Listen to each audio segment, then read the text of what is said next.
Hello students, myself Pankaj Sharma from Praxis Vidyapeeth Udholi Vastu.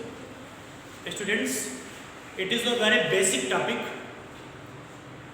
parts of the sentence as you see here. Parts of the sentence.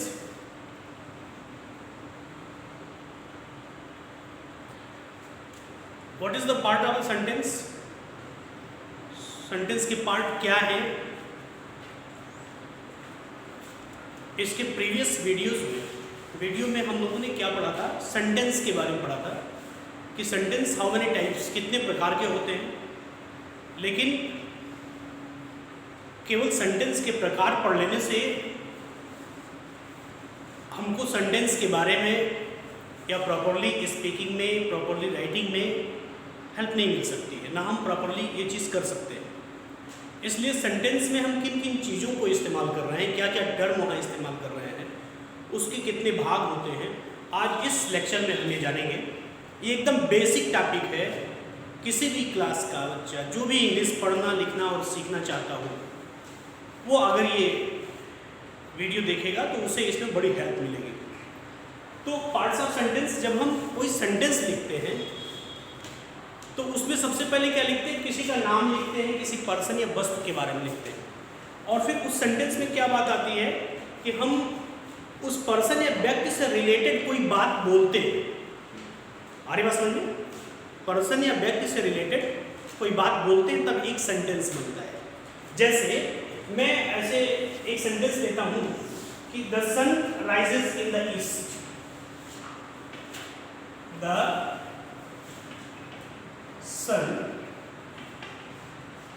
rises in the east। ये एक sentence है और मैं आपसे पूछूं कैसा sentence है, तो आप क्या बोलोगे? Affirmative, no. अगर टाइप्स की बात करें तो ये असर्टिव सेंटेंस है। कैसा सेंटेंस है? असर्टिव। इसमें हमने एक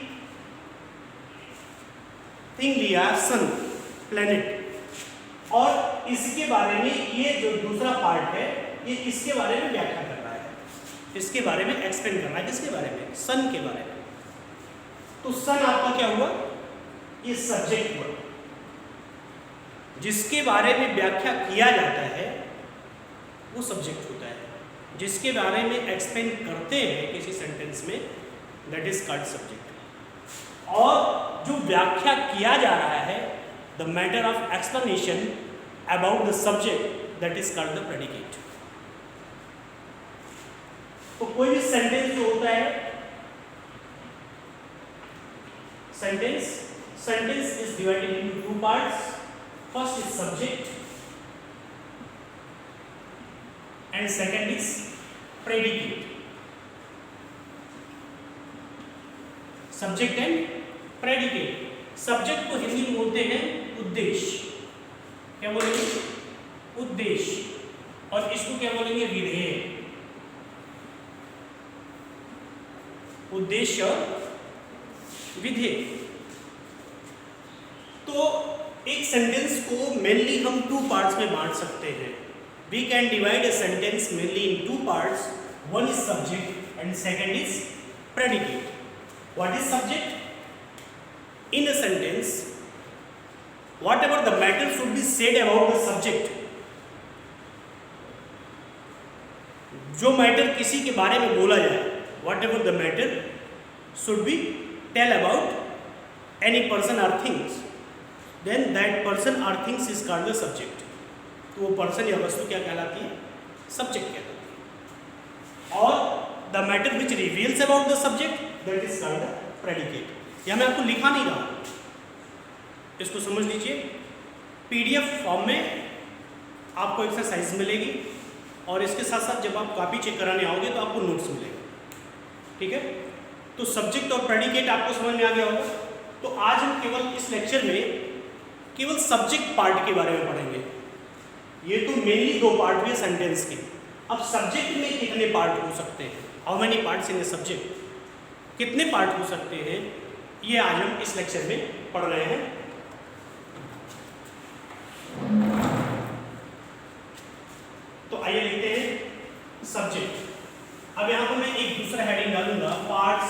द सब्जेक्ट।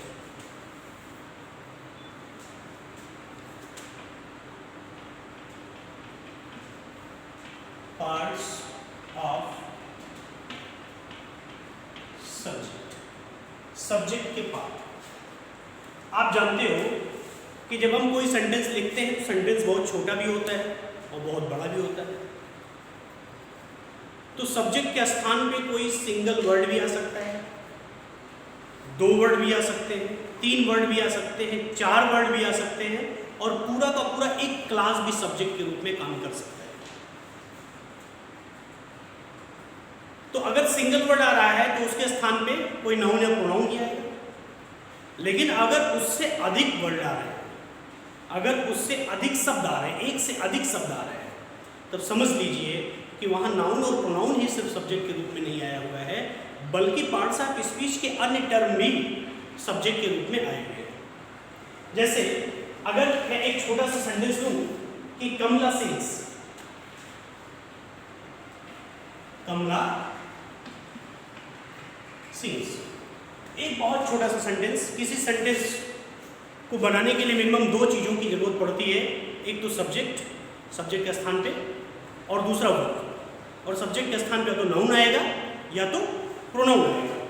तो कमला ये आपका सब्जेक्ट हुआ और सिंग क्या हुआ, ये वर्ब हुआ, ये आपका प्रेडिकेट पार्ट हुआ, सब्जेक्ट एंड प्रेडिकेट। ये नाउन हुआ और ये वर्ब हुआ। तो मिनिमम एक नाउन या प्रोनाउन और एक वर्ब मिल करके किसी सेंटेंस को बना सकते हैं। लेकिन हर कंडीशन में जरूरी नहीं है कि केवल नाउन और प्रोनाउन मिल करके ये आपके सारे मंतव्य को, सारे अर्थ को प्रकट कर दें। अपने थॉट और विचार को प्रकट करने के लिए हम कई चीज़ों का इस्तेमाल करते हैं, कई वर्ड्स का इस्तेमाल करते हैं। यहाँ पे एक सेंटेंस और लेते हैं, ए गर्ल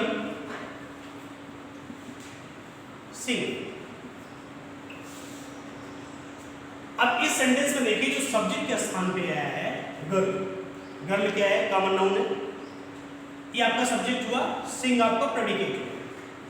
हमें प्रेडिकेट पार्ट पे अभी अटेंशन नहीं करना है, अभी केवल सब्जेक्ट पार्ट पे। यहाँ पे देखिए, यहाँ पे सिंगल वर्ड आया हुआ है, एक नाउन, यहाँ पे डबल वर्ड है, एक ए है और दूसरा गर्ल। तो ए क्या है, आर्टिकल, क्या हो गया, आर्टिकल।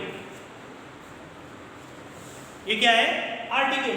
और आर्टिकल जब होगा और ये क्वालिफाई किसको कर रहा है, इस नाउन को, तो इसे हम ग्रामर की भाषा में इस सेंटेंस में बोलेंगे क्वालिफायर। क्या बोलेंगे, क्वालिफायर।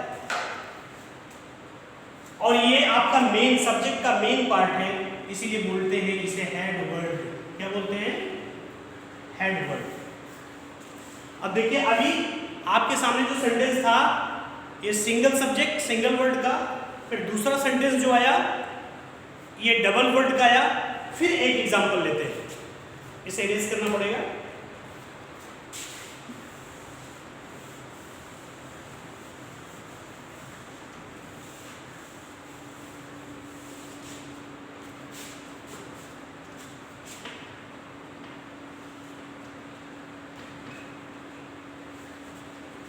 एक और लेते हैं, a young man ran, a young man ran. पिछले सेंटेंस को ध्यान में रखिएगा। अब यहाँ पे सब्जेक्ट और प्रेडिकेट पहले आप डिवाइड कर लीजिए, यहां से लेकर के मैन तक आपका क्या हुआ, सब्जेक्ट हुआ, और रैन आपका वर्ब है, यानी प्रेडिकेट पार्ट का है, प्रेडिकेट है, ये वर्ब हुआ। वर्ब से पहले जितनी भी चीजें आती हैं वो सब्जेक्ट होती है। आपके दिमाग में एक चीज हो सकता है कि सर वर्ब से पहले तो हेल्पिंग वर्ब भी आता है। नहीं, अगर वर्ब लगा हुआ है, हेल्पिंग वर्ब और वर्ब दोनों एक ही ग्रुप के हैं, इसलिए चाहे हेल्पिंग वर्ब आया हुआ हो और चाहे वर्ब आया हुआ हो, दोनों चीजें ध्यान रखिएगा। अगर इससे पहले हेल्पिंग वर्ब आया है तो हेल्पिंग वर्ब के पहले, और केवल वर्ब आया हुआ है तो वर्ब के पहले। इसीलिए हम दोनों को मिला करके एक ही चीज इंट्रोड्यूस करते हैं कि वर्ब के पहले जितनी चीजें होती हैं वो क्या होती हैं, सब्जेक्ट पार्ट होती है।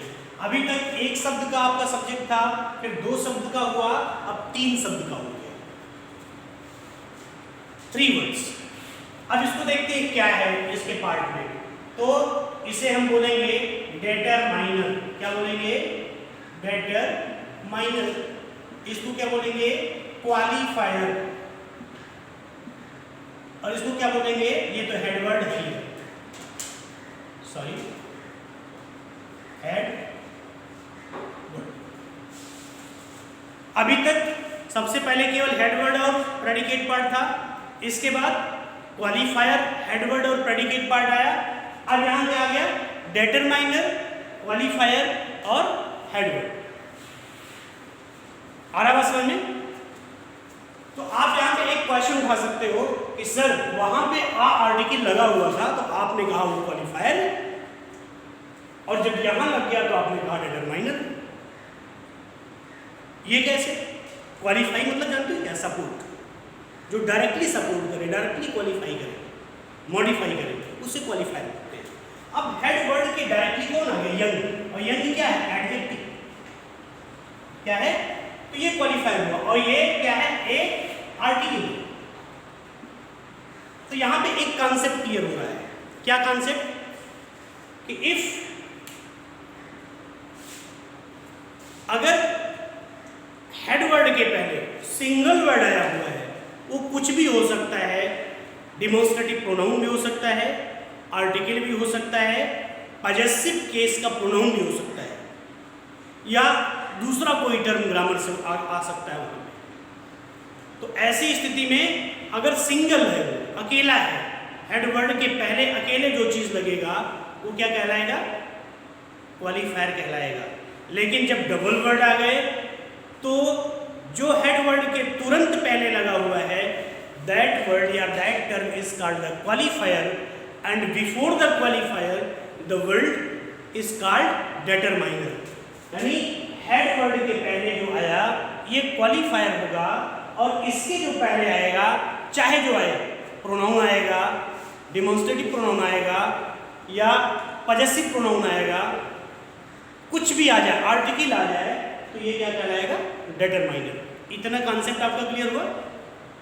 सब्जेक्ट के अभी तक आपने क्या कितने पार्ट पढ़े? 3। लेकिन जो हेड वर्ड है उसके जरूरी नहीं कि उसके पहले ही सारी चीजें आए, उसके बाद भी आ सकती है। और सब्जेक्ट के स्थान पे आप जानते हो या तो कोई नाउन होता है या तो प्रोनाउन होता है। सब्जेक्ट के स्थान पे क्या होता है? आइदर ए नाउन और प्रोनाउन। या तो नाउन होगा या तो प्रोनाउन होगा। तो ऐसे कंडीशन में उसे क्वालिफाई करने वाला जो भी चीज होगा वो एडजेक्टिव होगा। नाउन और प्रोनाउन को कौन क्वालिफाई करता है? एडजेक्टिव क्वालिफाई करता है। तो उसे क्वालिफाई करने वाला एडजेक्टिव होगा। एडजेक्टिव जब अपने मूल रूप में क्वालिफाई करता है तो क्वालिफायर के रूप में उसे इंट्रोड्यूस करते हैं। लेकिन जब वो एक फ्रेज के रूप में क्वालिफाई करता है तब वो नाउन या प्रोनाउन के पहले ना आकर के बाद में आता है, जब वो फ्रेज के रूप में आएगा। जैसे एक सेंटेंस में लिखता हूं,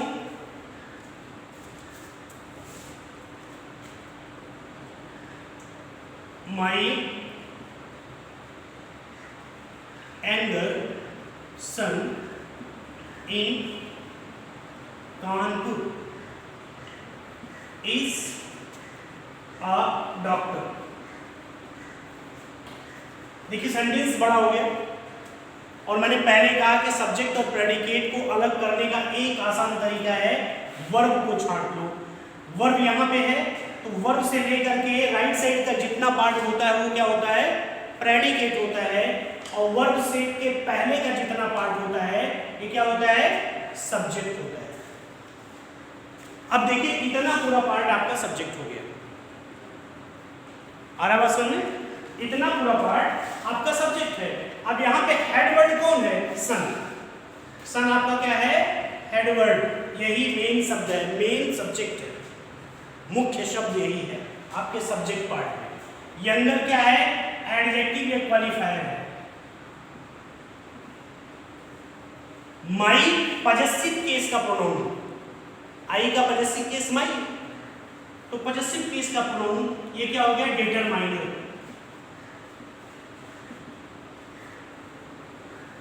डिटरमाइनर, क्वालिफायर, हेडवर्ड। इसके बाद इन कानपुर, इन कानपुर ये किसके बारे में बता रहा है, सन के बारे में बता रहा है ना, तो ये भी एडजेक्टिव फ्रेज बन गया। क्या बन गया?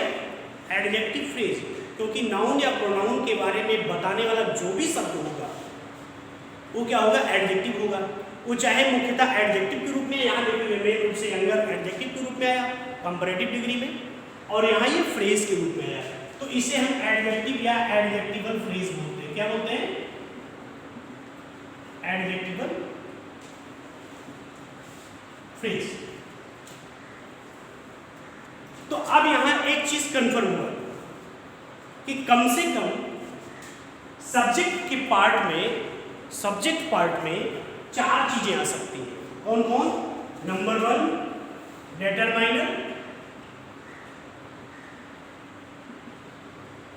डिटरमाइनर में आर्टिकल हो सकता है, प्रोनाउन हो सकता है, या ग्रामर के अन्य कोई टर्म हो सकते हैं अकॉर्डिंग टू द नेसेसिटी, जैसी आवश्यकता पड़े। दूसरा क्या होगा? क्वालिफायर,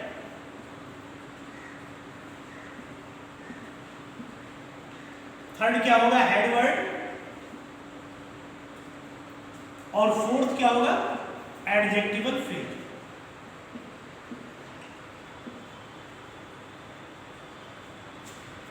ये फोर्थ पार्ट को थोड़ा सा और समझते हैं एडजेक्टिवल फ्रेज को। आप कह सकते हो सर एडवर्ब फ्रेज क्यों नहीं आ सकता है, सर नाउन फ्रेज क्यों नहीं आ सकता है, केवल एडजेक्टिवल फ्रेज ही क्यों आएगा? बिकॉज पहले वाली बात पे ध्यान दीजिए कि किसी भी सेंटेंस में सब्जेक्ट के स्थान पे जो भी व्यक्ति, वस्तु या स्थान आता है वो क्या होता है? नाउन होता है, और या तो उस नाउन के स्थान पे यूज होने वाला प्रोनाउन होता है। तो नाउन और प्रोनाउन को ग्रामर में क्वालिफाई करने वाला सिर्फ एक टर्म है डायरेक्टली, वो क्या है? एडजेक्टिव।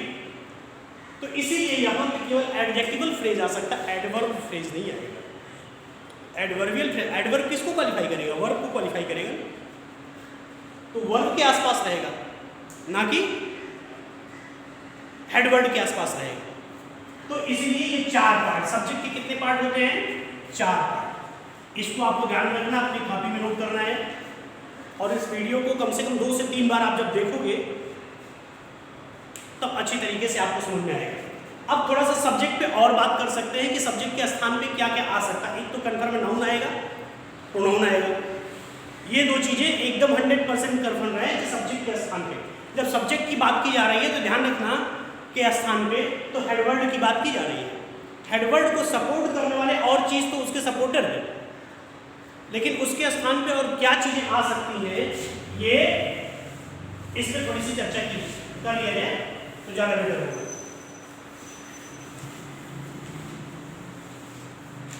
देखो एक सेंटेंस लिखता हूं, smoking is a bad habit. Smoking is a bad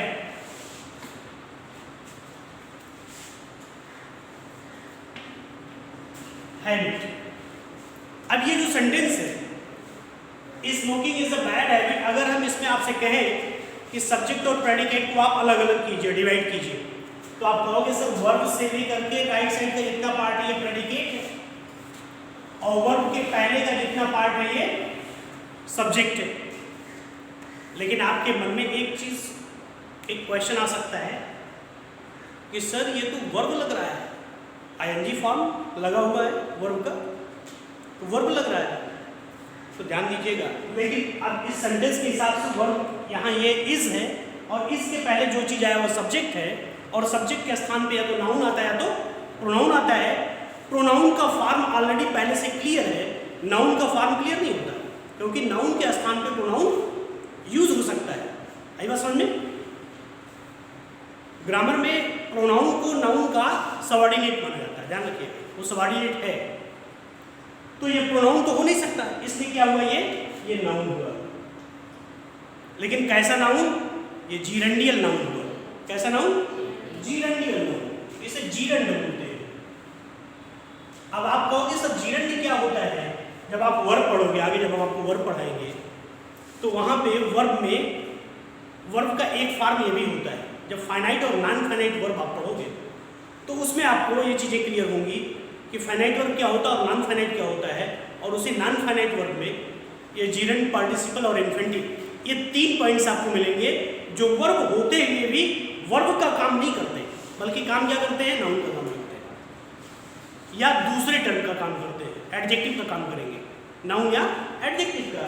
और आप जानते हो कि किसी सेंटेंस में सब्जेक्ट के स्थान पे जो भी चीज आई है वो क्या होती, नाउन या प्रोनाउन। तो प्रोनाउन है नहीं तो ये क्या होगा, नाउन है, अर्थात इसको दूसरे फॉर्म में कहें तो ये जीरेंडियल नाउन है। तो जीरेंड भी किसी सेंटेंस में सब्जेक्ट के स्थान पे यूज हो सकता है। हमारी बात समझ में। और एग्जांपल लिख लेते हैं, walking is good for health.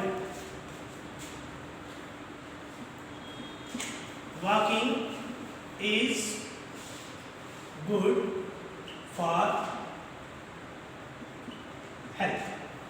यहां भी सेम वही चीज, वॉकिंग आपका क्या हुआ, जीरेंडियल नाउन हुआ। समझ में आ गया। अब इसके स्थान पे और क्या आ सकता है, दूसरा जो टर्म है उसे बोलते हैं इन्फिनिटी। क्या बोलते हैं, इन्फिनिटी। इसको हम एक एग्जांपल से समझते हैं। ये sentence, to smoke is harmful. To smoke is harmful. अब ये सेंटेंस आप देख रहे हो, एक सेंटेंस के आधार पे अगर इसे डिवाइड करने की बात करें तो सबसे पहले आप इस पकड़ोगे क्योंकि ये वर्ब है। वर्ब से लेकर के राइट साइड का जितना पार्ट ये क्या है, प्रेडिकेट, और इसके लेफ्ट साइड का जितना पार्ट ये सब्जेक्ट, और यहाँ स्मोक वर्ब के रूप में आया प्रीपोजिशन टू के साथ।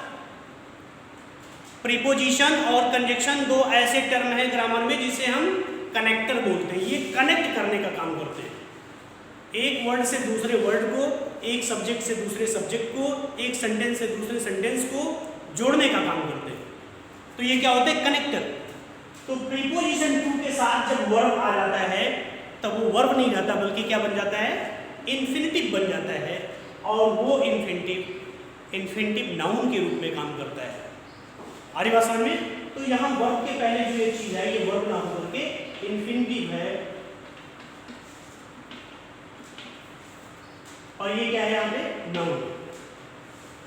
तो सब्जेक्ट के स्थान पे इन्फिनिटिव भी यूज हो सकता है जो कि वर्ब का ही एक फॉर्म है। सब्जेक्ट के स्थान पे जीरेंड भी यूज हो सकता है जो वर्ब का ही एक फॉर्म है। तो आज हम लोगों ने सब्जेक्ट पार्ट पढ़ा कि सब्जेक्ट में कौन कौन से पार्ट आ सकते हैं।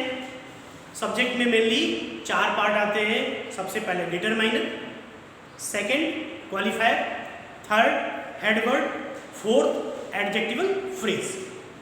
सब्जेक्ट के 4 पार्ट। किसी सेंटेंस के 2 पार्ट होते हैं, सब्जेक्ट एंड प्रेडिकेट। सब्जेक्ट के 4 पार्ट होते हैं, जो 4 पार्ट अभी हमने आपको बताए, डिटरमाइनर, क्वालिफायर, हेडवर्ड और एडजेक्टिवल फ्रेज। तो स्टूडेंट्स आज का ये लेक्चर यहीं पे, इसे खूब अच्छी तरीके से पढ़िएगा, देखिएगा। अगर ये कॉन्सेप्ट आपको समझ में आया, सेंटेंस का कॉन्सेप्ट जिस दिन आपको समझ में आ जाएगा उस दिन इंग्लिश पढ़ना, बोलना और लिखना आपके लिए बहुत ही आसान हो जाएगा। Okay, thanks.